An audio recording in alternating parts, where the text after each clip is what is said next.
Attorney Rufil Fernandez Banyok. Attorney Rufil Fernandez Banyok. Straight to the point. O karon, ania ang inyong anchorman. Sumos a liquid adversus veritatem sed pro veritate. Wa kitay mahimo aron sa pagpakigbatok sa kamatuoran, kundi aron sa pagdapig sa kamatuoran. Straight to the point. Luzon, Visayas ug Mindanao, Pilipinas ug sa katawhan kutob sa mabot sa tong Sibya sa tibuok kalibutan via internet. May buntag ug kumusta live gikan sa Queen City of the South, Cebu City, Philippines. Welcome nining atong tulumanon ug inyong tulumanon. Straight to the point. Kini po niyo boss kalagad sa kahanginan sa kasamang Rufil Fernandez Banyok. Maoy paday makiguban kaninyo nining laing adlaw sa atong pagpakigbisog. Adlaw karon mahigala nga Lunes, pitsa 4 na. Buwan sa Agosto tuig 2025. Straight to the point. Sa gihapon natagan tagpagtagan ang mga issues nga may labot ang lungsod. Nagbagang mga expose, nagunang mga reports. Dinhi lamang gyapon mga higala sa atong pagbanuban nining atong tulumanon ug inyong tulumanon. Straight to the point. Nagunas to may sugtanan karong nga buntaga mga higala. Ang Kapitolyo sa Sugbo musugod na sa mga kalihukan karong adlaw alang sa pagtimaan sa ika-456 na founding anniversary sa lalawigan. Straight to the point. Buksan karong buntag ang tabo sa Kapitolyo nga panguluhan ni Cebu Governor Pamela Baricuatro. Straight to the point. Medyo dunay mga produkto ani nga baligya diri sa Kapitolyo mga sukintig paminaw. Patring tagaag pagtagad sa mga higalas tong pagbanuban karon ning atong tulumanon ug inyong tulumanon. Straight to the point. Kaya doon na po yung mga seminars, no? Nga pagahimuon, labi na kato mahigala mga mag-uuma, mga mangingisda, o gadunay mga negosyante mahigala nga, o mag-tuon pa pag negosyo mga sukitig paminaw.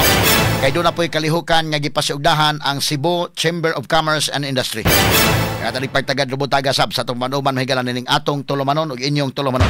Straight to the point. Sa pikas bahin niya usa ka lalaki nga nagpapulis-pulis, nagmaoy, gitabangan ug ukod sa mga motorista ug gidakop natanggong karon.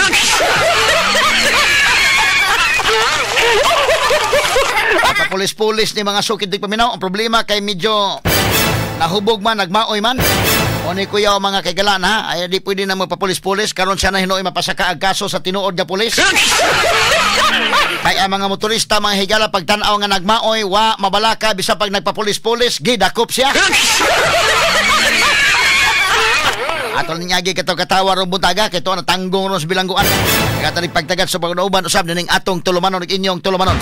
Straight to the point. Samtang sa kauluhan 49% sa mga pamilyang Pilipino, 49% ang nikonsidera sa ilang kaugalingon nga kabos sa SWS survey sa buwan sa Hunyo. Straight to the point. Mo ni ang angay tutukan sa gobyerno, ha? Nagaag pagtagad mahigala tutukan nga karon tingog naman ang Supreme Court labot ning impeachment mga kaigalaan. So mo ni nga mutuman lang gyud mga higala usab ang Senado ini, although dunay pipila ka mga senador nga di mutuman kay ilagyo ko nung i-impeach gapon si VP Sara. Delikado man tas constitutional crisis ana. So ang ato ini mga kaigalaan nga mutuman lang gyud ang Senado aron nga di ta magka constitutional crisis, daghan patag problema labi na kining 49% sa mga Pilipino nga labihan nga nikonsidera mga higala nga labihan kakabos mato pa sa SWS nga survey. Straight to the point. So mo ni ang angay tutukan ang pagserbisyo. Ikaduha, kung accountability magyud kaha ni VP Sara. Unya ningon naman Supreme Court nga dili pwede, gibasura naman Supreme Court. Paabot lang mo og kanus-an na mapwede. So ang buhaton ron concentrate lang sa og trabaho. Balikin na lang ninyo nya pohon kung mapwede na. No, kay imo mag-ibaylo mahigala nga magka-constitutional crisis ta na unsa naman ang kalakiha in taon, no? So focus mo sa trabaho kay ni ay daghan trabahon. Labaw sa tanan kung gusto man gyud og accountability, mayo og inyong kining gustong sigig-singgit mahigalag accountability ni VP Sara. Nganong hilo man mahigala sa ang presidente na mismo maingon nga siya mismo nakakita siya mismo sa problema sa flood control projects nga pila ka bilyon nga palpak, pila ka bilyon nga dunay korupsyon, pila ka bilyon nga guni-guni lamang. Guni-guni lamang. Sa ito pa, product of imagination lamang. Mga ghost projects, ha? Di nga nung man makatingog ni mga tawhana ani. Straight to the point. Kana bang mayroon ka magpatuo ka nga anti-graft crusader ka, ha? Magpatuo ka may galang maglagot yung ka o mga kurap. Di maglagot ka sa labong kurap. Straight to the point. Maglagot ka sa kawatan nga dinagko. Ang lisod ini mahigala kay ari man ka maglagot sa gamay-gamay mga kaigalaan nga miingon naman gani ang kuha nga why lapses kanang intelligence fund kanang confidential fund ni VP Sara. Ang kuha ni ingon naman pero ilag yung kulitugon kanay karon be kining flood control project pila man ka billion ang gasto ani. Kining Department of Public Works and Highways wa ta maghisgot og milyon, wa ta maghisgot og billion pa gyud. Ang tibuok DPWH ang iya mahigalang budget trillion. Asa naman tong nagsigi og yaw-yaw? Kadto gyud mga higala nga mura gyud og masakitan nga duna mga higalay korupsyon. Masakitan nga dunay korupsyon o masakitan nga mudaog si VP Sara sa 2028?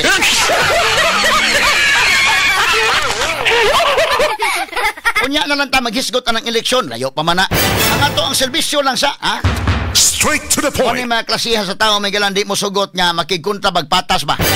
O sukol og sumbagay ka sa mangke pero kinahanglan nga gapuso ng duha ka kamot.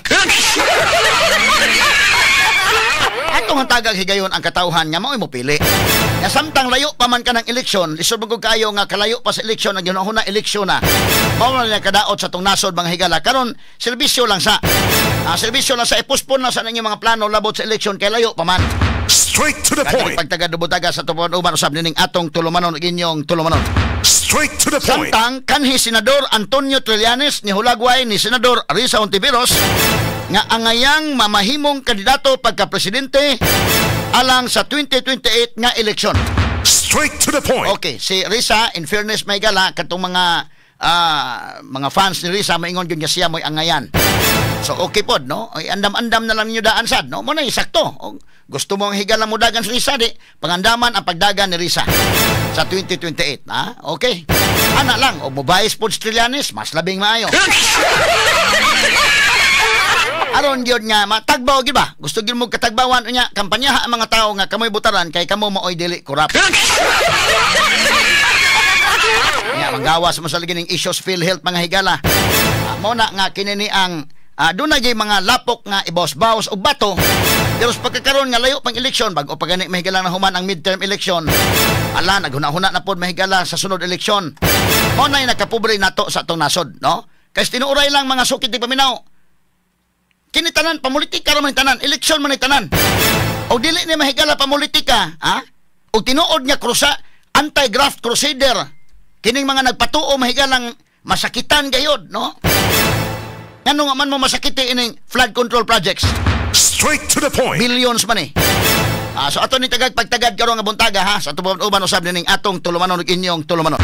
Straight to the point. Kini guban pa ang mga isgutanan niyo mabati exclusive over DYHP RMN Cebu. 612 sa dial sa inyong mga radyo sa 93.9 IFM. Serbisyo publiko gikan sa mong lugar. Sa kanunay DYHP #1.